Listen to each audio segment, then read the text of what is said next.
well, I am going to go ahead and get started. I see, so I don't have to admit, sometimes you have to hit the admit button. So I guess they're just popping in. So there's a few people that popped in, and everyone can see the PowerPoint.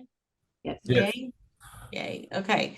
So, keys to homeownership. We do a virtual class the second Tuesday of every month. And one of the great things about this class is that we record them, and then they do get downloaded and put on our YouTube channel, and it pops up as Stacy Lynn Mortgage. So that's something that people can go back and check out. And keys to homeownership. My quote for this session is Franklin D. Roosevelt, in honor of the State of the Union speech the other night, no matter what your position is. But Franklin D. Roosevelt, real estate cannot be lost or stolen, nor can it be carried away. Purchased with common sense, paid for in full, and managed with reasonable care, it is about the safest investment in the world. And so that was a quote from a pretty long time ago. And then there's a couple of pictures here of our team. Ben Sinclair, loan officer extraordinaire. And tonight, the 12-year-old child wrangler as he was getting her out the door. And he does business all over Texas. He's licensed in Texas, spends a lot of time in Friendswood, League City, and the south part of Houston area. And then there's Ken Melber, and Ken Melber's from Spring, Texas, in the Woodlands area, and spends a lot of time doing business in the Crystal Beach area. It's a very good background with second mortgage, second home, or investment property, and he'll be happy to hook you up with beach property. We keep wanting us to get hooked up with beach property, so there's that. And then Philip Price, he is in Lufkin, Texas, and this picture of us was from the banquet in December where he had been nominated for Affiliate of the Year. And then on the other screen there is Miss Kelly Campbell, also licensed loan officer. She helps put up with all of us in various ways, manages different aspects of our team, and that's from the fall. And I see Jason and Jesse, and like I said, I see some people trying to pop in, and we're just gonna forge ahead. And if you have questions, please put them in the chat. Kelly will put information in the chat how to reach all of us. And then there's also going to be QR codes at the end, or you can enter your information and the area you're in if you have any questions. Ben monitors the chat too, so we'll kind of forge ahead. I always talk about, where does your story start? And my story starts with a home in Arlington, Texas that my parents rented for 19 years. When I was a child, that was my childhood home there in Arlington, Texas. It doesn't look, that's about what it looks like today. And we spend a lot of time leaning into home ownership and teaching people how to purchase a home, simply because of our own experiences. Philip bought a house in East Texas, and had, at the time that he bought the house that he bought, he had to trade some cows to buy that house. So we all have different stories. Ben's story, which is the picture of his dad here on the bottom of that picture, and his dad was a Navy veteran, and his parents met in the Navy. And he doesn't remember his parents not owning a home. They've owned something in Tyler, and then every time they bought and sold, they got something better. And his dad is now in his 80s on 100 acres of land in East Texas, doing all kinds of stuff on the land. So that's his dad. And then my grandfather, that picture of my grandfather is Don Striever, and Don was fought in World War II and came back and taught school. And that's where my story starts. And then a picture of our daughter Landry and Zachary as he serves in the Navy Reserves. And also Philip's son serves in, Rhett served in the Coast Guard. Army National Guard. Army National Texas Guard. Army National Guard. There you go. Our team, all of our team has over 20 years experience. We're familiar with all types of loan products, conventional VA, FHA, jumbo loans, seasoned home buyers, first time home buyers. As I mentioned, Ken spends a lot of time with investment, and that is a picture of us from December. And then I want to talk about or introduce Evan Stigler. Evan is with Highlands Residential Mortgage, and he's primary responsibility is renovation, construction lending. He's also a licensed originator. He's been involved in over 1,500 renovation closings. Oh no, he has no stress, this guy. Experienced draw administration. He's worked in origination and operations, and he has been with Highlands Residential Mortgage for the past year. He's going to spend some time tonight. I'm going to talk about a few more things, and he's going to talk about FHA 203K type of loans, one-time closes, if that's of interest of anyone, and then a Fannie Mae Homestyle approved type loan. What we feel like as a team, all of us here, really, we feel like there is a product for everyone. And if they want the ability to be a homeowner or step into the world of homeownership, then we're just going to look for the best possible product for you and the opportunity to serve you as best we can. Why people ask me why buy, why right now? And I always talk about the affordability. I talk about the affordability, the investment, the expense versus the expense, and building equity and wealth. Fixed payments, unlike rent, which can go up every month, a fixed rate mortgage will have consistent payments with your principal and interest. There's tax advantages. You can deduct the interest on the property taxes and also, the interest on the loan, and you can deduct the property taxes. And at the end of the day, having a homeowner or being a homeowner allows you and provides you with freedom. You can make your home what you want it, upgrade to suit your lifestyle. Someone asked me this the other day, and I was so lucky to provide this from MBS Highway, but the change in the value, purchasing a home and holding it for 10 years has resulted in a profit every single year except 1942. Wow. And this except 1942. Now, I've been doing mortgages for well over 20 years. I started when I was 12, so we don't want to talk about age, and I love this graphic because I have talked to so many people that have said, oh, I missed my window. It's not a good time. Values won't increase.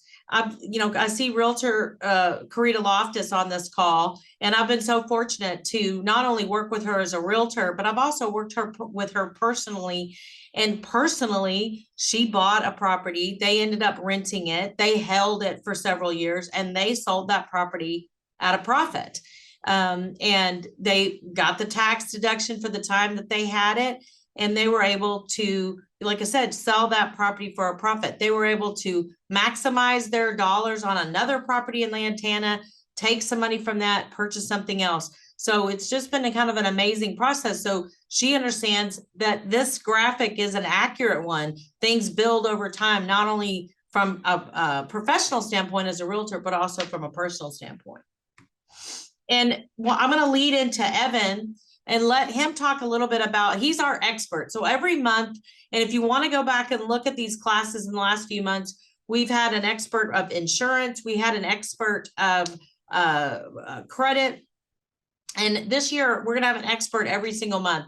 The next month, and next April, or in April, the class is April 9th. This month, we're going to just specifically focus on these types of loans. So I'm going to give it up for Evan and provide you with this slide. And you tell me what's your question, where you want me to start, Evan. I will just let you take over from here. And we're excited about this because not only are you going to school some people on this call, but all of our loan officers on this call, we're just so excited to have your help. Hey, I appreciate it. Thanks for having me. I always love talking Sure. about renovation and construction. So anytime I'm given that opportunity is a good day.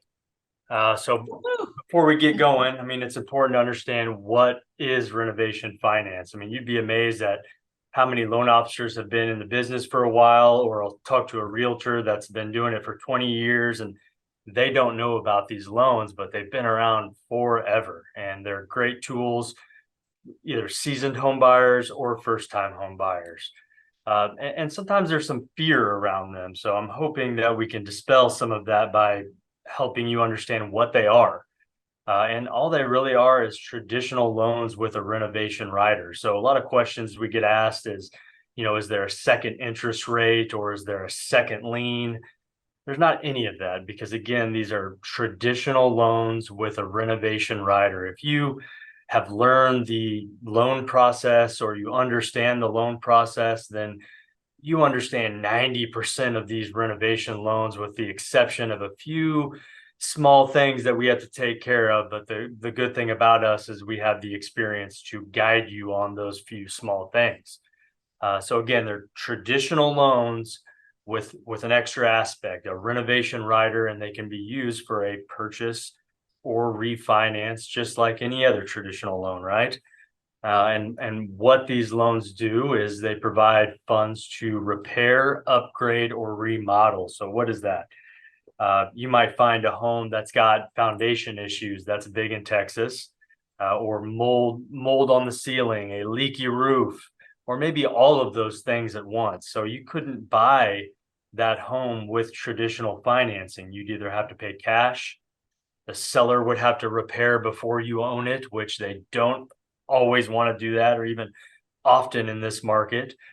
You can use these loans to roll in the cost to repair those mandatory repairs, as we call them, leaky roofs, things that are fire, health, or safety issues that would prevent traditional financing from moving forward. So unlike a traditional loan where you have a hard stop once the appraisal comes in and you realize those repairs are there, on these loans, we can provide a bid to the appraiser showing that we're going to do them, and that allows us to proceed.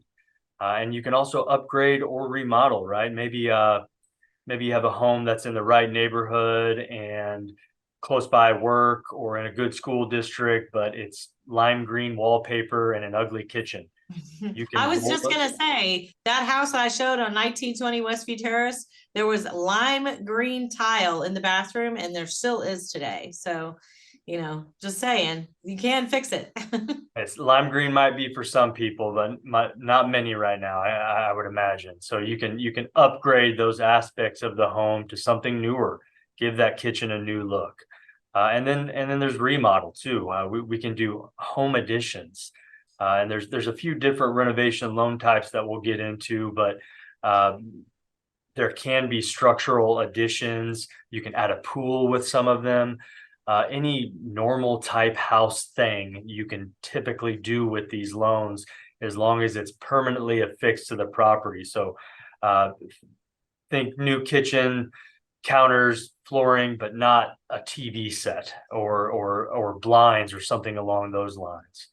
And again, I kind of touched on this in the first one, but this is all in one single transaction. And the way we do that is something we call total acquisition cost. So typically your acquisition cost is the purchase price of the home. If the purchase price is $200K, that is your acquisition cost.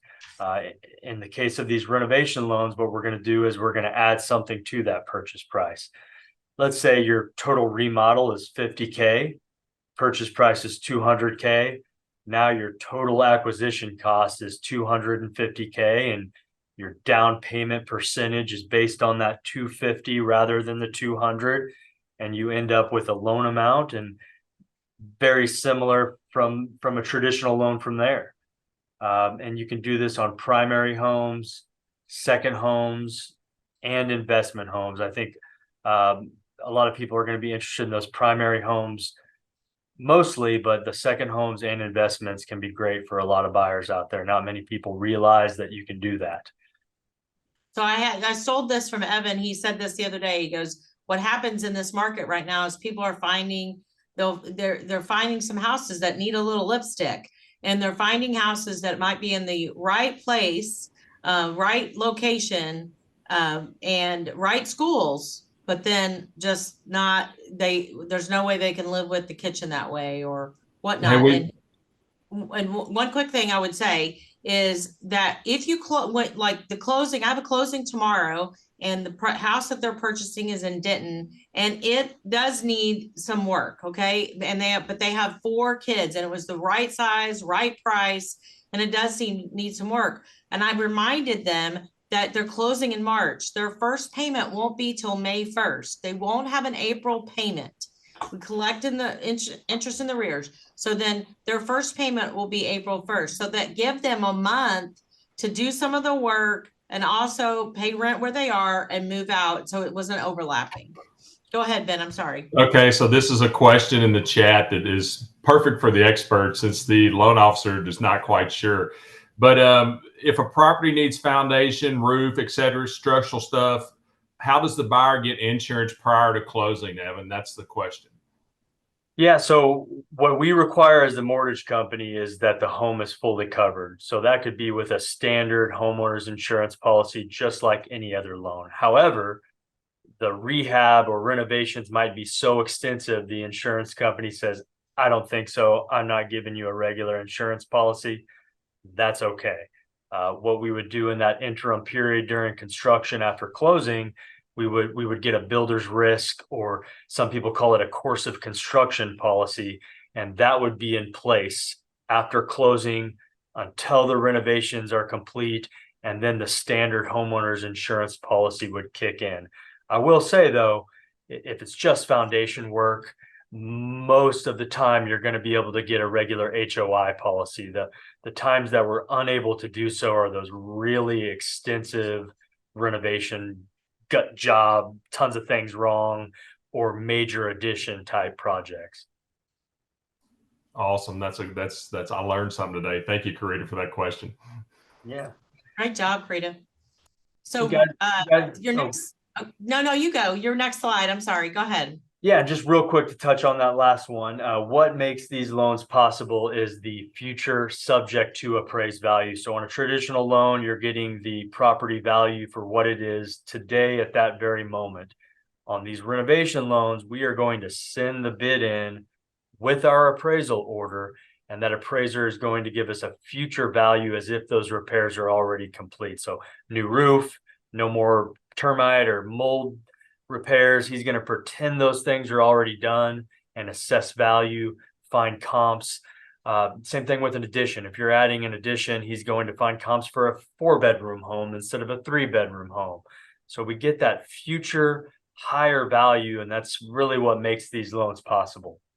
And a final note, just understanding what these are, is these improvements do take place after closing. So if you're a soon-to-be homeowner, those keys are going to be in your hand.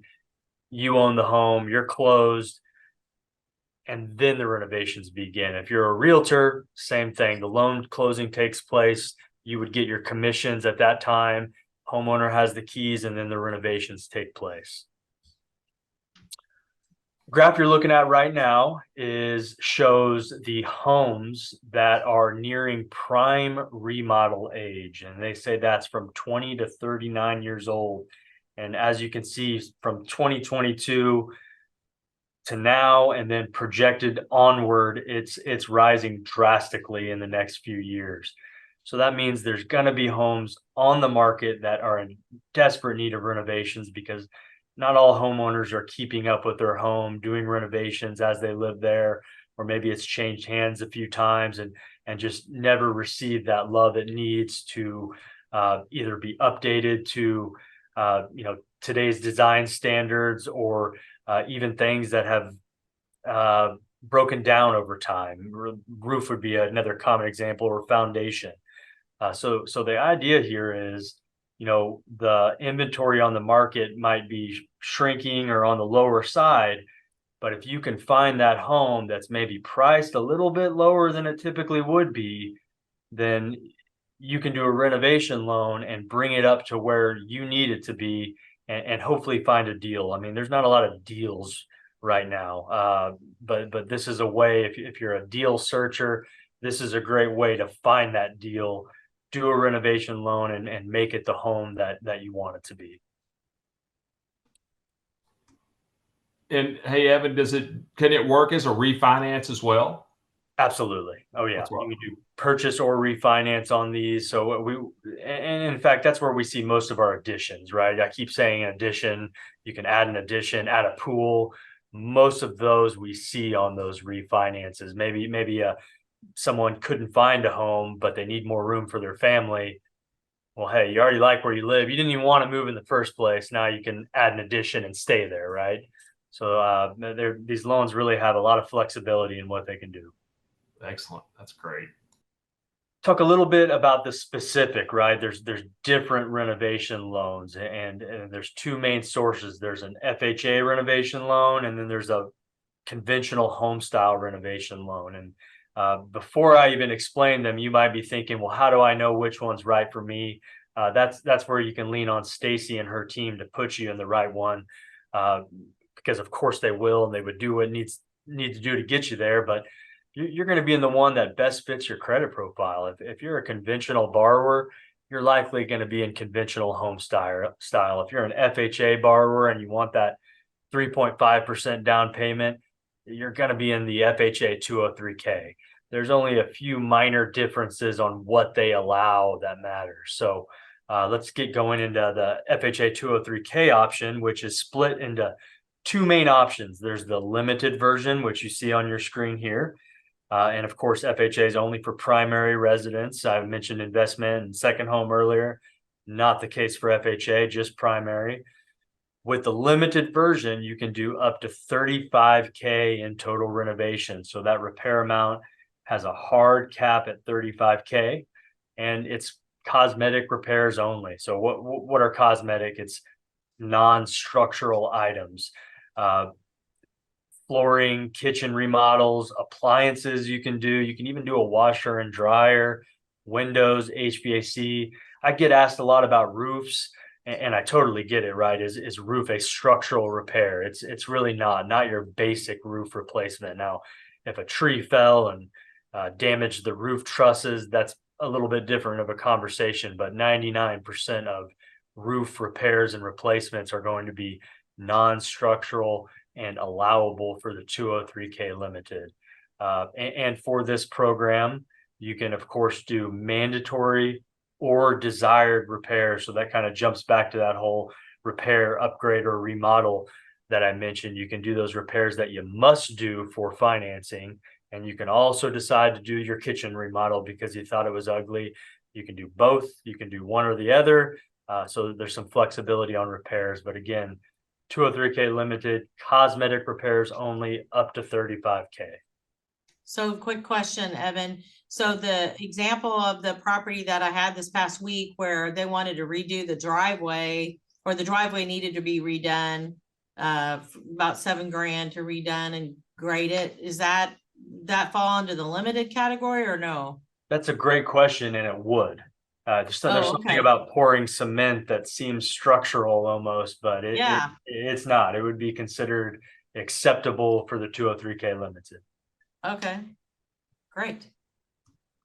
And then there's the 203K standard. So this is the it used to be called the 203K full because it's the full version of this 203K. And right there, that first bullet, I mean, that's the main change here. Structural repairs are allowed, foundation work, the roof trusses that I mentioned earlier, if that ever happens. You can do additions, major rehabs. There's no limit to repairs. I mean, we've done these 200, 300, 400K repair amounts on these standard programs. Foundation, addition, major rehabs, and FHA even lets you tear the home down to the foundation and build it back up. Their one stipulation is that the original foundation must be reused. That's their kind of holding point of where the home was. And I don't have this written down, but you can even move a home from one property to a new property of an existing foundation. In my 12 years, I actually did that twice. I'm proud to say that was a fun one, but we got it done. and that made you start drinking because that was a complicated deal. I thought I about just want to be the guy who runs through the sheetrock. So I was telling Evan that this I watched this show live. This was a Fixer Upper episode, and I watched it when Chip Gaines ran through this wall, and he almost broke his neck. Like, it was the terrible idea. Like, after he did it, he was like, that was a terrible idea. So that's how I would feel about moving a house. So the realtors that are on the call, let's not do that. Let's not pick up and move a house. Let's not do that. So just because we can, just say, I know you Um, guys are gonna have a hard time not watching this guy hit the door on the other side while I'm talking, but another key aspect of the 203K standard is the HUD consultant. So that's an extra add on this 203K standard program that the limited doesn't have, is there's a consultant. So what is a consultant? They are a third-party inspector that will come out like a home inspector, do an inspection of the property, and then let you know what mandatory repairs are, right? Because sometimes that can be tough. Is the drywall damage a mandatory repair? A lot of homeowners might know. So this consultant is nice because they'll come out and do that inspection and then let you know ahead of time what you have to do to meet FHA minimum property requirements for those mandatory repairs. And they actually stay on after closing to monitor the project post-closing as well. So that's just an added layer FHA has to take care of these projects before and during construction. And then, of course, you can do mandatory and desired repairs on this program as well. Switching it up a little bit here, this is the conventional home style renovation. And you'll find, I'll talk a little bit about it, but as far as repairs are concerned, it's almost identical to the 203K standard. You can do all the 203K limited repairs, just like the 203K standard, and you can do structural repairs, just like the 203K standard. However, there is no consultant required. So Fannie Mae doesn't have that requirement for their loans, otherwise, much like the 203K standard. And that can be a benefit for some, right? I mean, I was talking the consultant up in the last slide, and there are great benefits to having them. But, if you get a home where there's nothing really wrong with it, and you're just doing an addition, and you have a really good contractor that knows what they're doing, some would argue that we don't need this consultant. We don't want them around. We just want to do our build and move forward. And that's kind of what this program offers. And otherwise, the main differences are going to be the same differences you would have for a traditional conventional loan or a traditional FHA loan, 5% versus 3.5. The interest rate's going to be different. And what is your credit score? You're going to be placed in one of these loans based on those factors, more so than what you can or can't do with repairs. However, unlike FHA, you can do some luxury items with conventional home style. FHA allows pool repairs. Conventional home style will allow you to install a pool or a dock or a summer kitchen barbecue pit out by your already existing pool. So there's a little less stipulation on the repairs for the conventional home style. And despite that, they don't allow that tear down rebuild like FHA has. That's kind of their one thing where they go the opposite direction of FHA. And that might have something to do with their new construction program, which I will talk about here in a moment.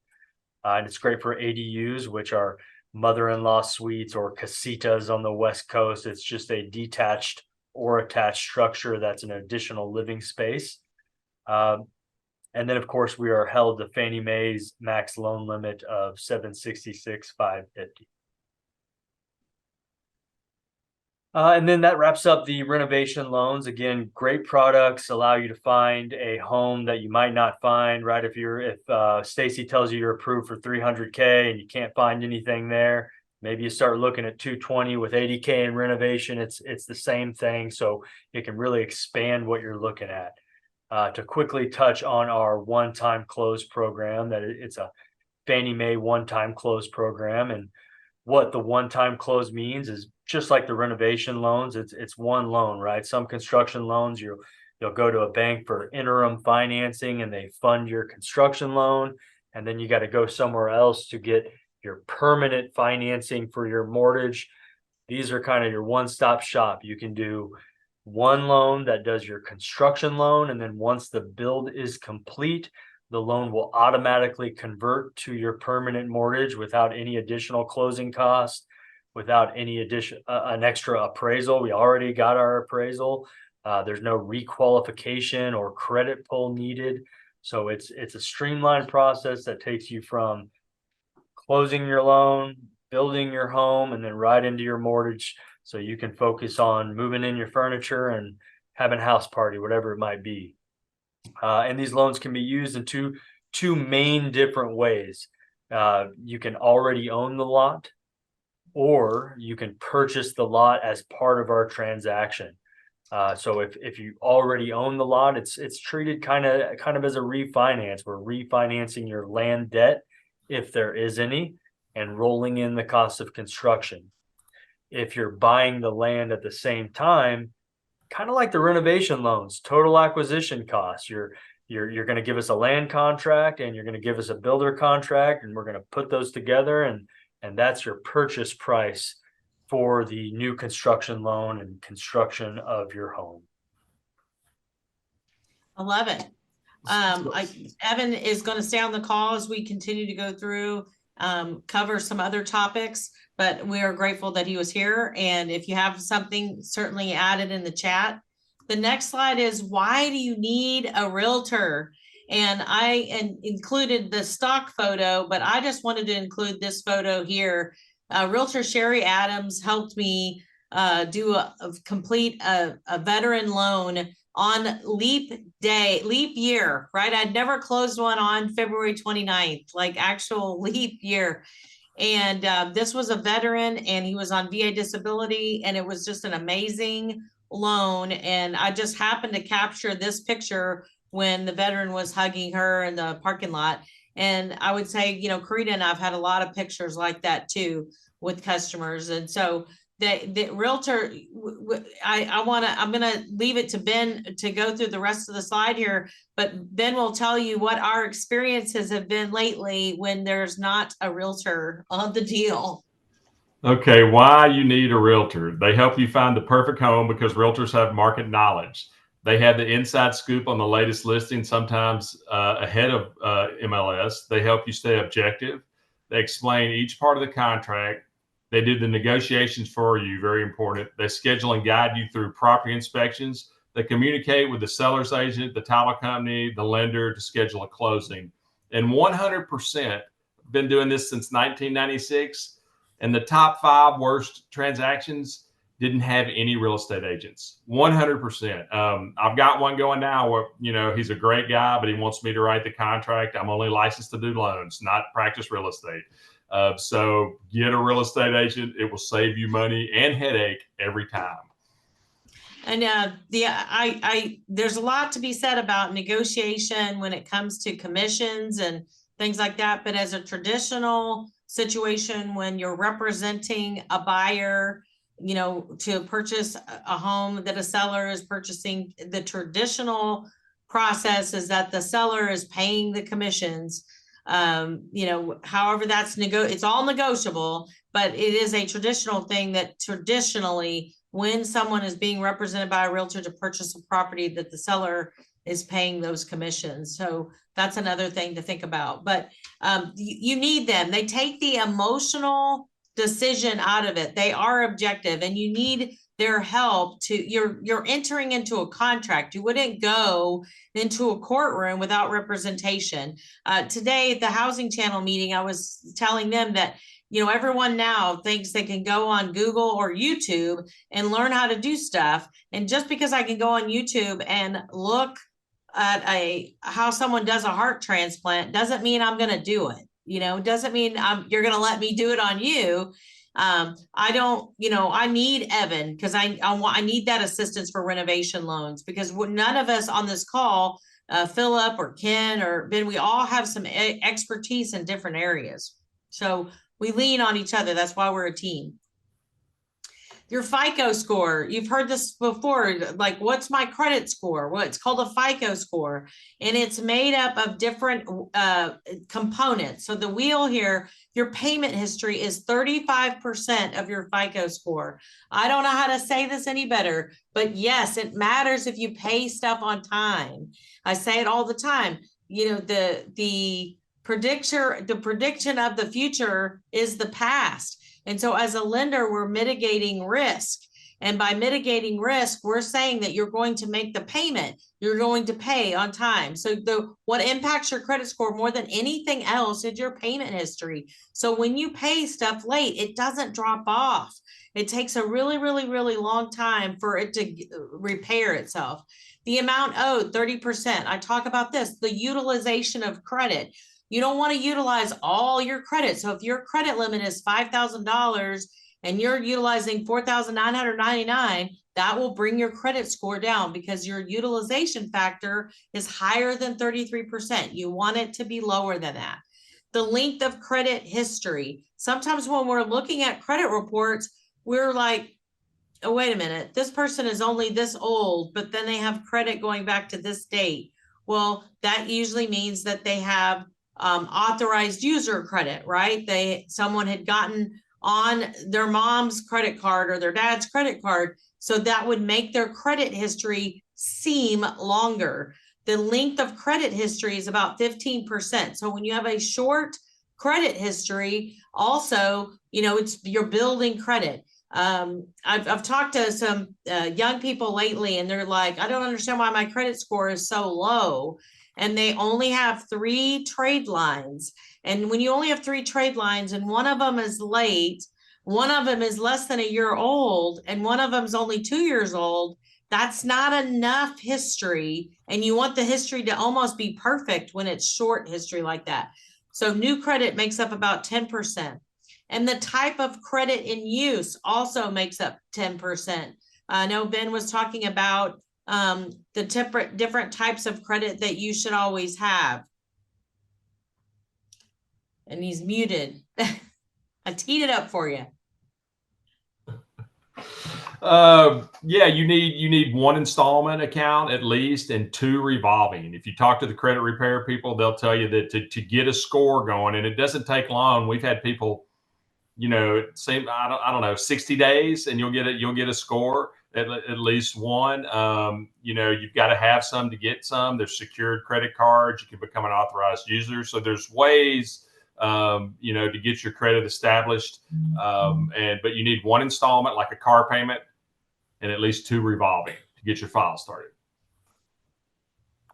And the credit scores, this is what they mean. They range, right? 720 and above is excellent. 680 to 720 is great. 620 to 680 is good. And then anything below, I always say anything below 600 is fair, and anything below a 580 does need some work. Now, we've just recently been approved to do an FHA loan that is less than 580 with 10% down. So, we're going through those guidelines, but, obviously when you're using FHA, one of the benefits is the opportunity to just do it at 3.5%. But if you have some pretty big bumps in the road when the credit score is below 580, but you're capable of putting down 10%, then we may be able to still get you qualified. We also now provide what we call soft credit pools, low stress, easy credit review. And what this is let's say you're trying to prepare. Let's say you are interested in purchasing, but you think you're probably a year away or 9 months away.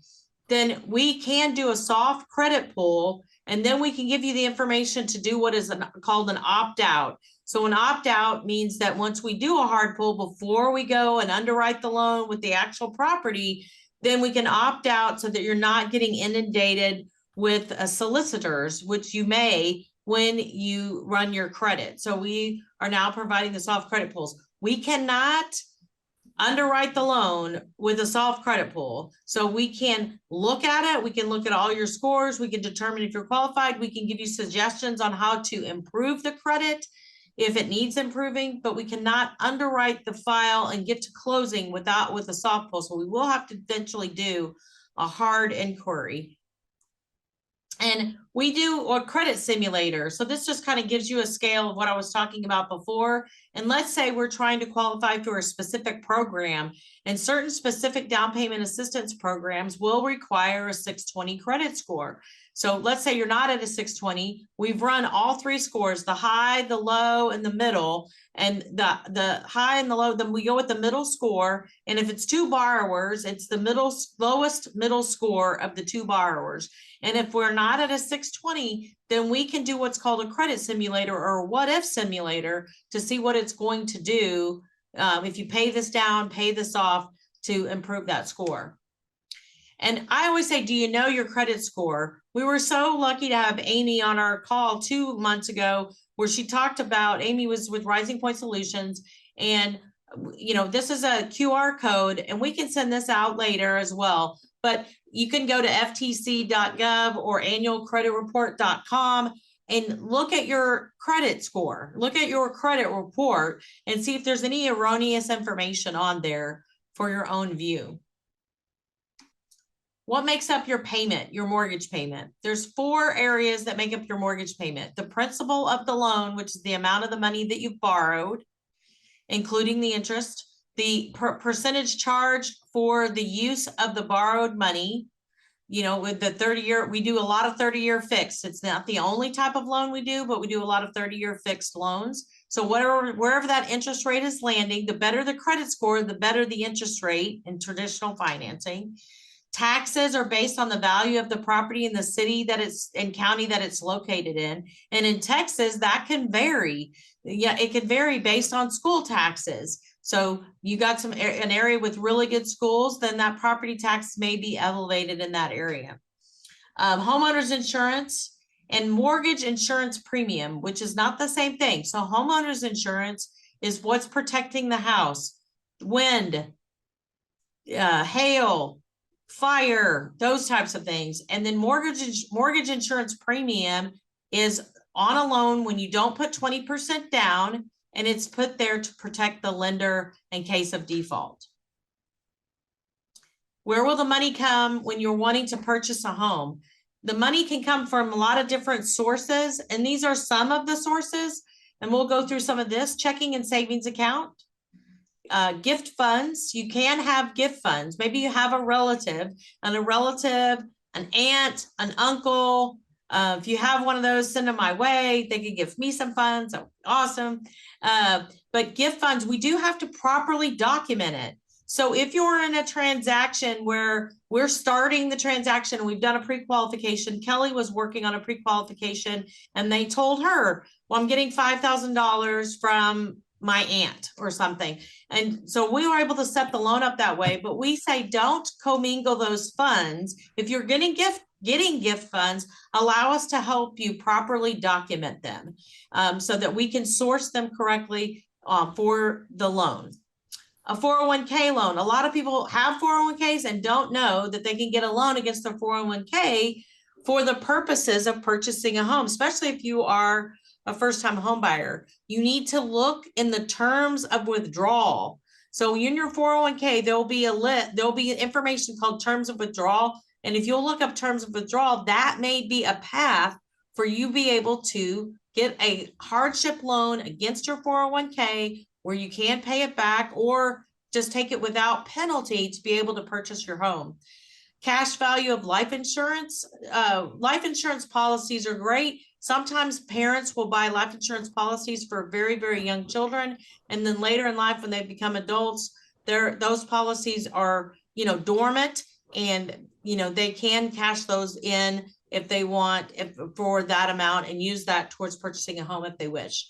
The sale of personal property. I always use this example. Some families have too many boats, and so they can sell a boat, and it's personal property, and Karita's laughing, and you can sell a boat, but you do have to have a bill of sale. So the bill of sale must be provided so we can show that you owned it, so that you had a right to sell it, and then source those funds. Some employers have assistance programs, and you may not even be aware of it.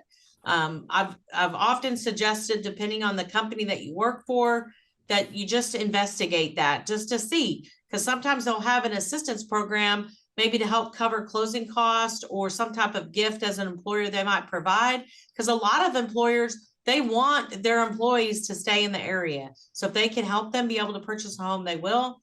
And how many people have done their taxes? Tax return time, taxes. So Karita's done the thumbs down. So if you get a tax refund, that's a good source of down payment. Take that refund, put it in the savings account when you're ready to buy. a second home. We cannot use the second job. We cannot use the second job as a source of income, but you can use it as a source of assets. You want to be able to be putting that second job money. I call it the side hustle, right? That side hustle money, you want to put that on your own account. And then I put on here a mortgage credit certificate. A mortgage credit certificate is not necessarily a specific place where you will get money to purchase a home, but you may be able to get a tax credit while purchasing a home. Right now, there's not a tax credit available, but they will be coming available in April. And then the final thing is down payment assistance programs. We do all kinds of down payment assistance programs. We like Texas State Affordable Housing Corporation. That is a program, tsahc.org is the website. We can put that in the chat. You can investigate that further. You may qualify for those assistance, and it's just an awesome program that allows people to have assistance to purchase towards closing costs, towards down payment, or closing costs. It comes off the bottom line, and it's a great program. There were several other programs, and like I said, we met with the Housing Channel today, and there's some really great programs in the city of Arlington that we're going to be participating and doing. So that may be something to investigate further. We're a digital mortgage. It's a digital age. So you can have an app in the palm of your hand. You can apply online. You can apply on your phone. It's an encrypted software. On that same app, you can run cost analysis. You have a loan calculator. You can do some of the math, or we can help you with that. It gives you loan status updates, lets you know through the milestones of the loan where we are. And then you can securely submit documentation. You can scan documents and send documentation through this path. We share the application with our realtors, and then the realtor partners will have it with their faces on there too. And then our information is on there as well. So we are provide a digital basis for documentation. So you can email docs, but I mean, this just is a more secure path. Evan talked about different loan programs. There's all kinds of ways to do a mortgage these days. Home Ready, Home Path only requires a 3% down payment. Freddie Mac is Home Possible is low to moderate income buyers. FHA is as little as 3.5%. USDA conventional as little as 3% down. And again, down payment assistance programs, renovation, construction. I just put together a doctor loan for someone at the medical center of Louisville. And also self-employed borrowers. I was going to give Ken an opportunity to just talk about his experience with LoanBeam real quick. And when you have tax returns and self-employed borrowers. You said simple nowadays. In the old days, you'd calculate your information, you'd send it in, and just to see, where your numbers can be the same as the underwriter. Well, with automation now, you take your tax returns, you upload it, it populates it, and you can get your numbers back in as soon as 20 minutes. So it's really short in the time. Plus the accuracy is, through the roof nowadays. So it just helps streamline everything.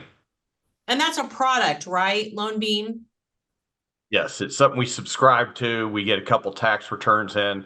A couple tax returns is easy, but once you start getting borrowers that have 2, 3, 4, 5 businesses, you could be dealing with 6, 8, 10 tax returns. And so something that may take you a couple days in the past, you can upload now, and within an hour or two, you've got your answers. What's the most K1s you ever had on a deal? Probably 50 to 55 K1s. Wow. Yeah, that was a crazy loan. I still have nightmares about it, but they did buy 3 houses, so that helped. Shoot me now. There we go. Well, I bring this up because so many people, if they're on 1099 income or they're self-employed, they've heard from lenders, oh, that's too hard. Self-employed is too hard. And we're going to talk about the documents that they need, but we're proficient at that. So don't let that scare you if you're self-employed. I always want to say really quickly, I mentioned the veterans. We do the VA loan, and the VA loan is 100% financing. There's no mortgage insurance premium. There's no set cash reserve requirement. There's also a reduction for disabled veterans. If you're 100% disabled, you and most likely in the county you're in won't pay property taxes or a reduced property tax fee. This is available for a VA loan. You can do it as a purchase or refinance or even on high balance loans. And the seller has some required repairs that they should have. So if the appraisal comes back, we are able to guide people through that. USDA is for rural properties. When we are in certain areas, in rural areas of East Texas, we still do USDA. USDA, we underwrite that loan in-house, then we finish the loan, we do send it to USDA, and we are very proficient at that. We have some specific underwriters that we deal with. Brian is an underwriter that we deal with who's amazing. It can be used with existing homes. It must be located in an approved area. So if you have a home, we have to look it up on the USDA site to make sure that it falls in that area, and it's only for primary residents. Again, we've talked about FHA a lot. One thing that we didn't say about FHA, and I do want to ask Evan this question, but with FHA, you can have seller paid closing costs up to 6%. So Evan, if you're doing a purchase with a FHA renovation, can they still have seller contribution? Absolutely. Okay, awesome. The biggest advantage on the FHA is that if you have credit where you've had some bumps in the road, FHA is just more forgiving. Short term, like your credit history is not that long. Young people use it a lot. It is a great place to start. Like I said, traditionally FHA financing is used for first-time home buyers, but not always. Again, we've talked about conventional loan. If you're putting down less than 20%, it will require a private mortgage insurance premium, but it will be canceled once you have 20% equity. Conventional can be used for primary, second homes, and investment properties. And again, there's renovation options that Evan went over earlier. And again, we'll just show this renovation picture. Excuse me. The home style, the Purchase Plus, my throat is dry. Purchase Plus 203K. This is a very, very ugly bathroom that somebody made look beautiful. They can renovate the kitchen, the bath, add a room, update the flooring, electrical, plumbing, and HVAC. Do's and don'ts. I was going to get Philip to do this. I can see he stepped away. So the do's and the don'ts. We do want you to ask questions. We do want you to keep your original paycheck stubs, and bank statements. When we say original, these are things you're going to upload. We do want you to provide documentation for the sale of your current home. If you're selling a current home and getting that money, if you're going to receive gift funds, you need a power of attorney. If you are if you're in need of a power of attorney, if the co-borrower is going to be out of town and they can't be at the closing, then you might need a power of attorney. If you let us know if you have employment changes, you don't want to change job at the last minute. And this has happened to us. Please let us know if the day before closing, you go to Vegas and get married, because it does change your marital status.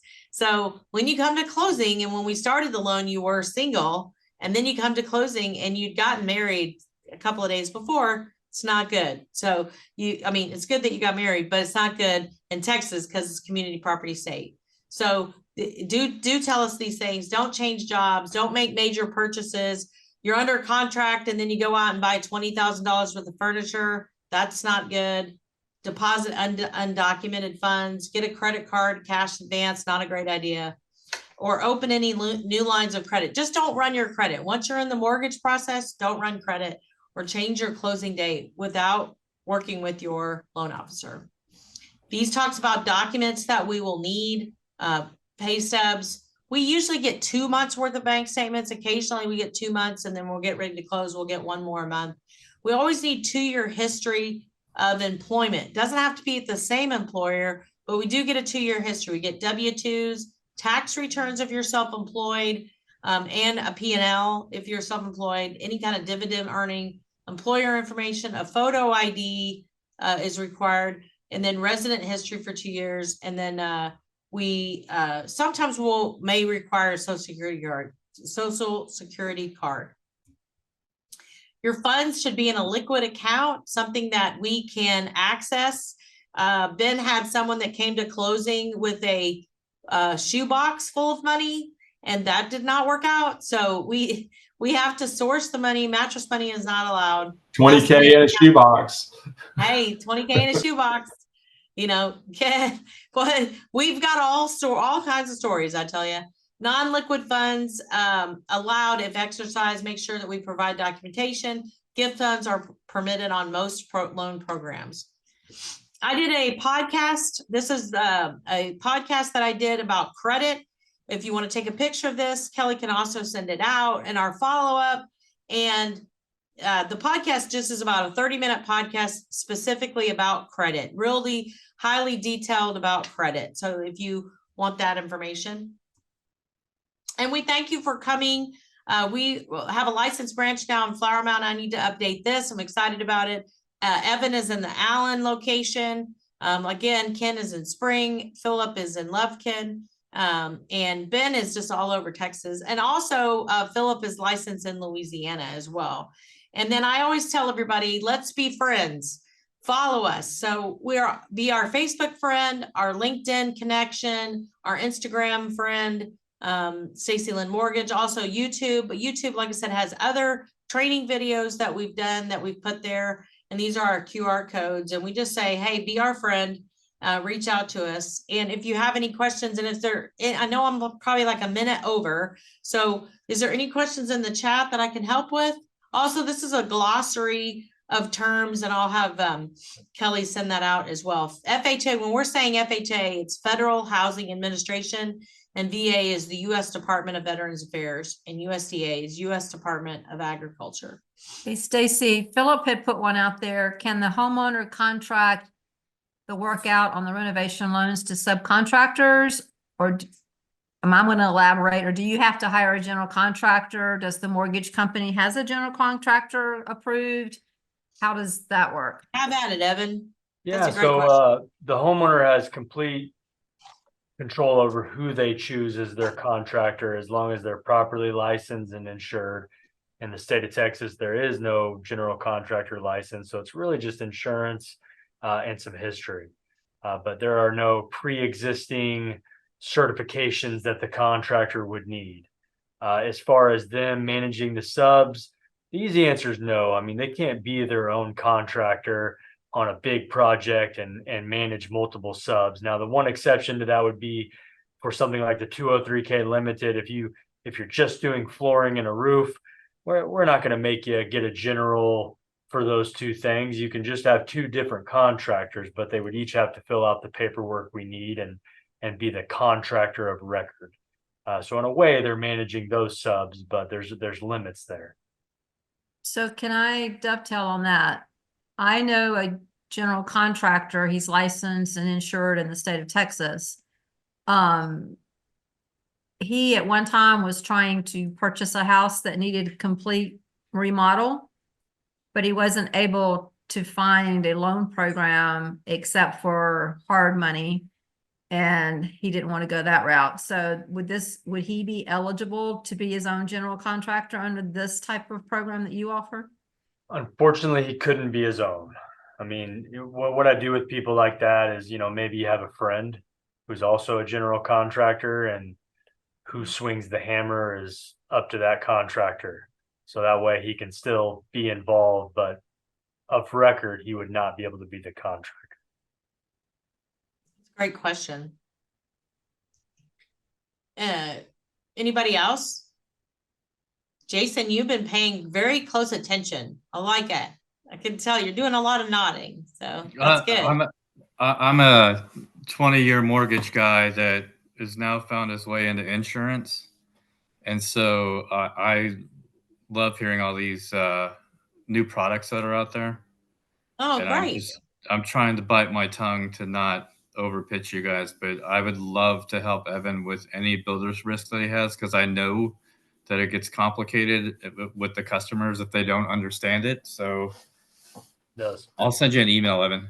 Yeah, be great. Awesome. Please. Well, that's about it for this class, and we will have our another class in April 9th. And again, we'll send that out. And Evan, yay for you. Thank you for teaching us some information and broadening our horizons. I mean, really the reality is that we're trying to give people a hand up into the process, and there are ways that we can do this now. I do want to add one quick thing. Philip also had a loan last month, and we were able to do an escrow holdback. And it wasn't a renovation loan. And so there are some areas and situations where we're not going to stall a closing. We're going to close if there's an allowable way where we can do an escrow holdback. And then there's a certain number of months that they have to get those repairs done, which they've already completed and turned back in. So our goal is to close on time every time, and is to close on time. And if we can do that escrow holdback, then that's what we'll do if it makes sense. So again, be our friend, reach out to us. Jason, be my friend, not just Evan's friend, be my friend. And if we're here to help and here to provide as much information as we can, and experts too. So if we can help with whatever that might be for the future here in 2024, then do more in 2024 is what we say. So y'all have a great night, and we appreciate it. Thanks, guys. Thank you.